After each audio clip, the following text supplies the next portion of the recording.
पुण्यातील नवसाला पावणारे गणपती दगडूशेठ गणपती सारखेच अजून एक गणपती आपल्या इथे देखील आहेत. हो, जर तुम्ही वसई परिसरात राहत असाल तर तुम्हाला गणपतीचं हे निर्मळमध्ये असलेलं मंदिर नक्कीच माहिती असेल.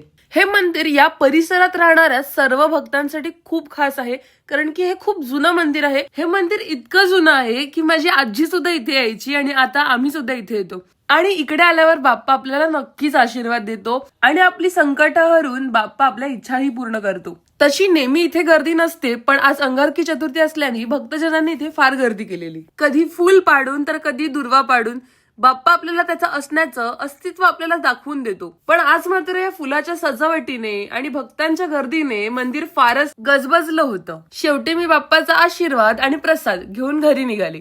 आणि तुमच्याही मनात बाप्पाला भेटायची इच्छा असेल किंवा इतर कोणती इच्छा अपूर्ण असेल तर निर्मळच्या या मंदिरात बाप्पाला भेटायला नक्की या. सो दिस वॉज टुडे आणि आपण भेटूया पुढच्या व्लॉग मध्ये. बाय. बोला गणपती बाप्पा मोरया.